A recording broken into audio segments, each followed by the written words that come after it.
जय श्री सद्गुरुदेवाय नमः। जय श्री गणपति देवाय नमः। ओम सर्वमंगल मांगल्ये शिवे सर्वार्थ साधिके शरण्ये त्र्यंबके गौरी नारायणी नमस्तुते। श्रीमद् देवी भागवत महापुराण पांचवा स्कंद 13वां अध्याय। बशकल और दुर्मुख कारण्य भूमि में आना, देवी से उनका वार्तालाप और युद्ध तथा देवी द्वारा उनका वध। व्यास जी बोले, हे राजन, ऐसा कहकर अभिमान से चूर अंगों वाले तथा सभी शस्त्र अस्त्रों के विशारद वे दोनों महाभाऊ दैत्य बशकल तथा दुर्मुख समारागन की ओर चल पड़े। इसके बाद वे दोनों मंदो उन्मत्त दानव समर भूमि में पहुंचकर मेघ गर्जन के समान गंभीर वाणी में देवी से कहने लगे, हे देवी, हे सुंदरी, जिन महान महिषासुर ने सभी देवताओं पर विजय प्राप्त कर ली है, सभी दैत्यों के अधिष्ठाता उन नरेश महिषासुर का आप वरण कर लें। वे सभी लक्षणों से संपन्न मनुष्य रूप धारण करके तथा दिव्य आभूषणों से अलंकृत होकर एकांत में आपसे मिलने के लिए आएंगे। हे सुंदर मुस्कान वाली देवी, उन्हें पति के रूप में स्वीकार कर लेने पर आपको तीनों लोकों का वैभव निश्चय ही प्राप्त हो जाएगा। अतः हे कांते, उन महिषासुर के प्रति आप अपने मन में परम प्रेम भाव रखिए। हे कोकिल भाषणी, महान प्रकर्मी महिषासुर को अपना पति बनाकर आप स्त्रियों के लिए अभीष्ट अद्भुत संसारिक सुख प्राप्त करेंगी। देवी बोली, अरे दुष्ट, क्या तुम यह समझ रहे हो कि यह कोई काम मोहित बुद्धिहीन तथा बल रहित नारी है? मैं उस मूर्ख महिषासुर की सेवा कैसे कर सकती हूँ? कुलीन स्त्रियां कुल, चरित्र तथा गुण में समानता रखने वाले एवं रूप, चतुरता, बुद्धि, व्यवहार, क्षमा आदि से विशेष रूप से संपन्न पुरुष को ही स्वीकार करती हैं।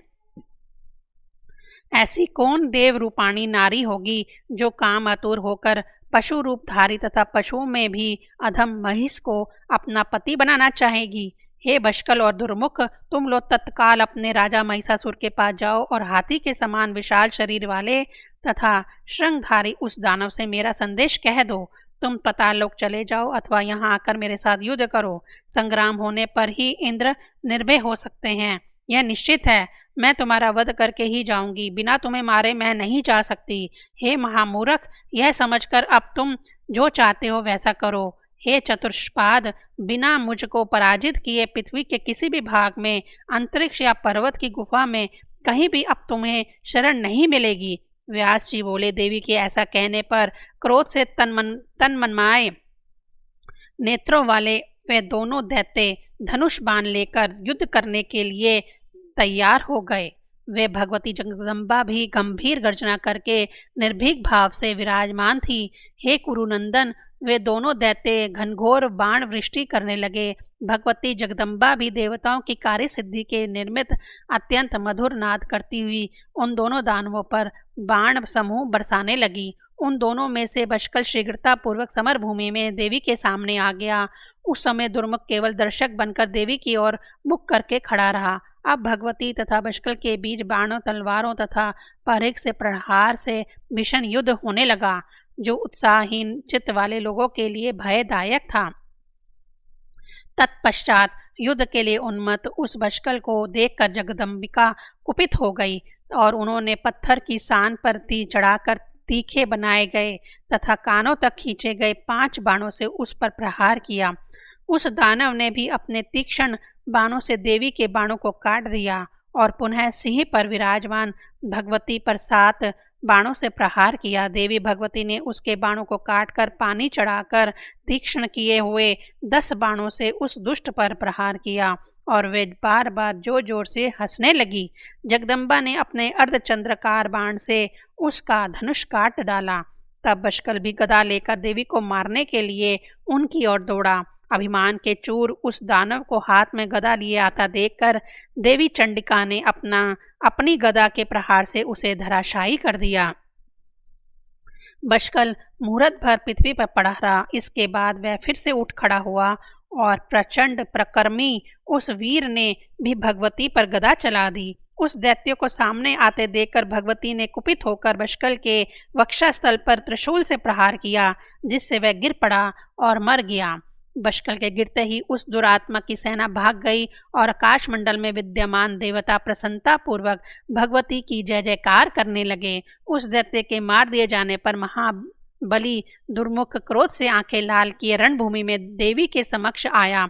उस समय वह वैभवशाली दैत्य अरे अबले, ठहरो ठहरो ऐसा बार बार कहते हुए धनुष बाण धारण करके कवच पहने हुए रथ पर सवार था। उस दानव को अपनी ओर आते देखकर देवी ने शंख ध्वनि की और उसे कुपित करती हुई वे अपनी धनुष की टंकार करने लगी। दुर्मुख भी बड़ी तेजी से सर्प के समान विषैले तीक्ष्ण बाण छोड़ने लगा। तब महामाया ने अपने बाणों से उन बाणों को काट डाला और वे गर्जन करने लगी। हे राजन, बाण, शक्ति, गदा, मूसल और तोमर आदि के प्रहारों से उन दोनों में परस्पर भयंकर युद्ध होने लगा। उस समय रणभूमि में रुधिर की नदी बह रही चली। उसके तट पर गिरे हुए मस्तक इस प्रकार सुशोभित हो रहे थे मानो वे तरणी पार करने के लिए तैरना सीखने वाले यमदूतों के द्वारा प्रसन्नता पूर्वक तुम्बी फल लाकर रख दिए गए हों। भूमि पर कटकर गिरे शवों तथा उन्हें खाने वाले भेड़िए आदि जंतुओं से वह रणभूमि अत्यंत भयंकर तथा दुर्गम हो गई थी। सियार, कुत्ते, कौवे, कंक, अयोमुख नामक पक्षी, गिद्ध और बाज उन दुष्ट दानवों के शरीर को नोच नोच कर खा रहे थे। मृतकों के शरीर से संसर्ग से दुर्गंधित हवा चल रही थी और मांसाहारी पक्षियों की किलकिला ध्वनि हो रही थी। तब काल से मोहित वह दुरात्मा दुर्मुख अत्यंत क्रुद्ध हो उठा और गर्व के साथ अपनी सुंदर भुजा उठाकर देवी से कहने लगा, हे चंडिके, हे मूर्ख वाले, भाग जाओ, नहीं तो मैं तुम्हें अभी मार डालूंगा। अथवा हे वामोरु, मद से मत महिषासुर को अस्वीकार कर लो। देवी बोली, अब तुम्हारी मृत्यु समीप है, तो भी तुम मोहित होकर ऐसा प्रलाप कर रही हो। अभी मैं तुम्हें भी उसी प्रकार मार डालूंगी जैसे मैंने इस बशकल को मारा है। हे मूर्ख, भाग जाओ और यदि तुम्हें मृत्यु अच्छी लगती हो तो रुके रहो। तुम्हें मारने के बाद मैं मूर्ख महिषासुर का भी संहार कर दूंगी। देवी का यह वचन सुनकर मरणो उन्मुख दुर्मुख भगवती चंडिका के ऊपर भीषण बाण वृष्टि करने लगा। भगवती ने भी कुपित होकर अपने तीक्ष्ण बाणों से उस बाण वृष्टि को तत्काल व्यर्थ करके उस दैत्य पर उसी प्रकार आघात किया जैसे इंद्र ने वक्रासुर पर किया था। अब उन दोनों में बड़ा भयंकर भीषण युद्ध आरंभ हो गया, जो कायरों के लिए भयदायक तथा वीरों के लिए उत्साहवर्धक था। देवी ने बड़ी फुर्ती के साथ उसके हाथ में स्थित धनुष को काट डाला और उसी तरह अपने 5 बाणों से उसके उत्तम रथ को छिन्न भिन्न कर दिया। रथ के नष्ट हो जाने पर महाभाऊ दुर्मुख अपने भयानक गदा लेकर पैदल ही भगवती चंडिका की ओर दौड़ा। उनके पास पहुंचकर उस महाबली दैत्य ने सिंह के मस्तक पर गदा से प्रहार किया, किंतु महाशक्तिशाली सिंह गदा से मारे जाने पर भी अपने स्थान से विचलित नहीं हुआ। उसी समय जगदम्बा ने हाथ में गदा लिए हुए उस दुर्मुख को सन्मुख उपस्थित देखकर अपनी तीक्ष्ण धार वाली तलवार से उसके करीट युक्त मस्तक को काट दिया। मस्तक कट जाने पर दुर्मुख जमीन पर गिर पड़ा और मर गया। तब देवता परम प्रसन्न होकर देवी की जय जयकार करने लगे। दुर्मुख के मर जाने पर आकाश में विद्यमान देवता भगवती की स्तुति करने लगे, उन पर पुष्प बरसाने लगे तथा उनकी जय जयकार करने लगे। रणभूमि में उस महान दानव को मरा हुआ देखकर ऋषि, सिद्ध, गंधर्व, विद्याधर और किन्नर आनंदित हो उठे। 13वां अध्याय समाप्त। 14वां अध्याय। चाक्षुर और त्राम का रणभूमि में आना, देवी से उनका वार्तालाप और युद्ध तथा देवी द्वारा उनका वध। व्यास जी बोले, हे राजन, दुर्मुख मार दिया गया यह सुनकर महिषासुर क्रोध से मूर्छित हो गया और दानवों से बार बार कहने लगा, यह क्या हो गया। दुर्मुख और बशकल तो बड़े शूरवीर दानव थे। एक सुकुमार नारी ने उन्हें रणभूमि में मार डाला, यह तो महान आश्चर्य है। देव का विधान तो देखो, समय बड़ा बलवान होता है, वही परतंत्र मनुष्य के पुण्य तथा पाप के अनुसार सदा उनके सुखों दुखों का निर्माण करता है। ये दोनों ही श्रेष्ठ दानव मार डाले गए हैं। अब इसके बाद क्या करना चाहिए? इस विषम स्थिति में सब लोग विचार करके जो उचित हो बतलाएं। व्यास जी बोले, हे राजेंद्र, इस प्रकार महाशक्तिशाली महिषासुर के कहने पर उसके महारथी सेना अध्यक्ष चक्षुर ने कहा, हे राजन, स्त्री को मार डालने में चिंता किस बात की है, मैं उसे मार डालूंगा। ऐसा कहकर वह चक्षुराख्या रथ पर बैठकर दूसरे महाबली राम को अपना अंगरक्षक बनाकर सेना के तुमुल ध्वनि से आकाश एवं दिशाओं को निनादते हुए करता हुआ युद्ध के लिए चल पड़ा। उसे आता हुआ देखकर कल्याणमयी भगवती ने अद्भुत शंख ध्वनि, घंटा नाद तथा धनुष की टंकार की। उस ध्वनि से सभी राक्षस भयभीत हो गए। यह क्या, ऐसा कहते हुए भय से कांपने लगे तथा भाग खड़े हुए। उन्हें भागते हुए देखकर चक्षुराख्या ने अत्यंत क्रोधित होकर कहा, तुम्हारे सामने कौन सा भय आ गया? मैं इस मंदो उन्मत्त नारी को आज ही बाणों द्वारा मार डालूंगा। हे दैत्यों, तुम लोग भय छोड़कर लड़ाई के मोर्चे पर डटे रहो। ऐसा कहकर उस प्रकर्मी दैत्य श्वेत चक्षुर ने हाथ में धनुष उठा लिया और युद्ध भूमि में आकर वह निश्चिंता पूर्वक भगवती से कहने लगा, हे विशालाक्षी, अन्य साधारण मनुष्यों को भयभीत करती हुई तुम क्यों गरज रही हो? तुम्हारा यह व्यर्थ गर्जन सुनकर मैं भयभीत नहीं हो सकता। हे सुलोचने, स्त्री का वध करना पाप है तथा इसमें जगत में अपकीर्ति होती है, यह जानकर मेरा चित्त तुम्हें मारने से विचलित हो रहा है। हे सुंदरी, तुम जैसी स्त्रियों के कटाक्षों तथा हाव भाव से समर का कार्य संपन्न हो जाता है। कभी कहीं भी शस्त्रों द्वारा स्त्री का युद्ध नहीं हुआ है। हे सुंदरी, तुम्हें तो पुष्प से भी युद्ध नहीं करना चाहिए, तब फिर तीक्ष्ण बाणों से युद्ध की बात ही क्या, क्योंकि तुम्हारी जैसी सुंदरियों के शरीर में मालती की पंखुड़ी भी पीड़ा उत्पन्न कर सकती है। इस संसार में शास्त्र धर्म अनुयायी लोगों के जन्म को धिक्कार है, क्योंकि वे बड़े प्यार से पाले गए अपने शरीर को भी तीक्ष्ण बाणों से छिदवाते हैं। तेल की मालिश से, फूलों की हवा से तथा स्वादिष्ट भोजन आदि से पोषित इस प्रिय शरीर को शत्रुओं के बाणों से भिदवाते हैं। तलवार की धार से अपना शरीर कटवा कर मनुष्य धनवान होना चाहते हैं। ऐसे धन को धिक्कार है जो प्रारंभ में ही दुख देने वाला होता है, तो बाद में क्या वह सुख देने वाला हो सकता है?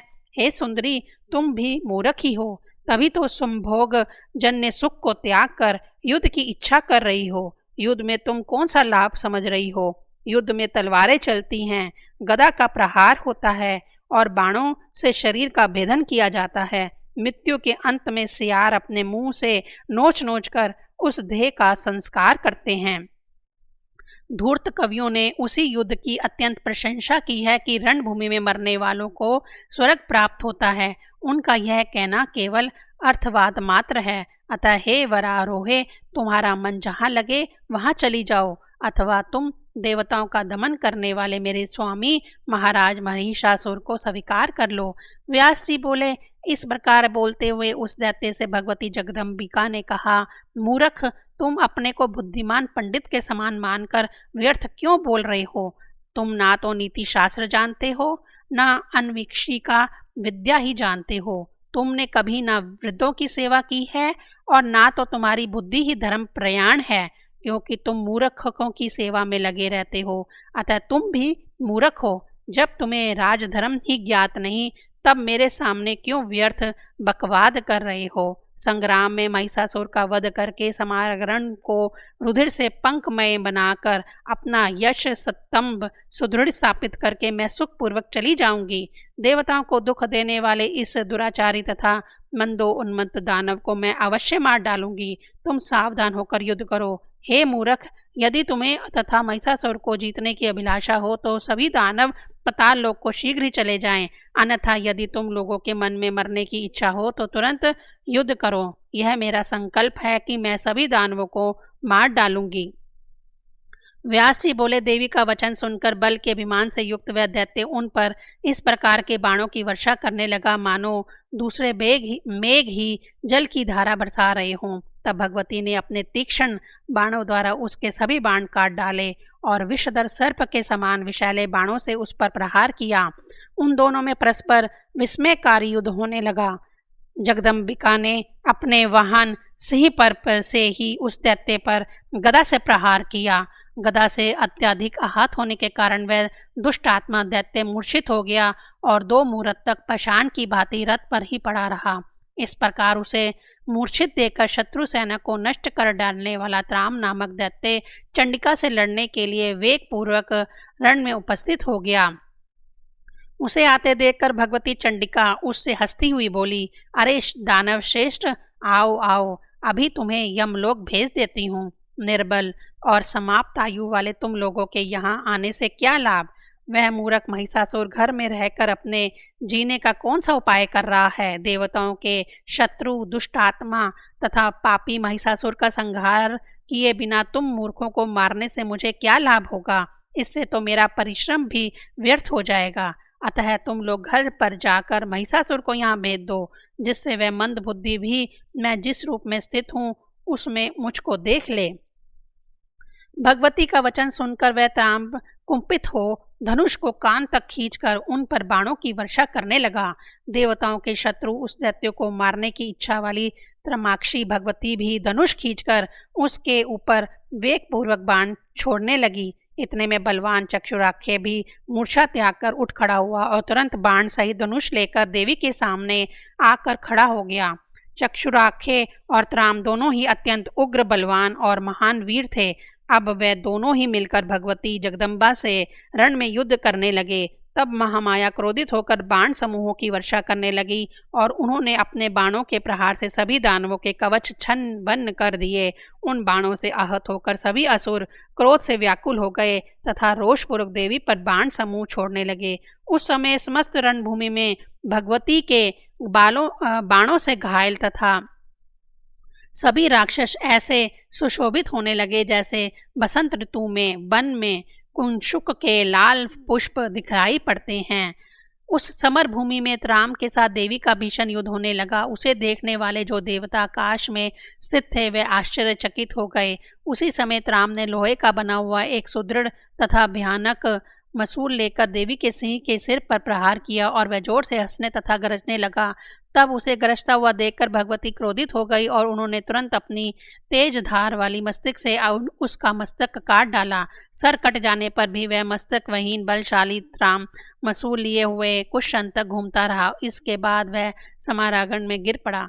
राम को गिरा हुआ देखकर महाबली चक्षुराखे खड़क लेकर बड़े वेग से चंडिका की ओर झपटा।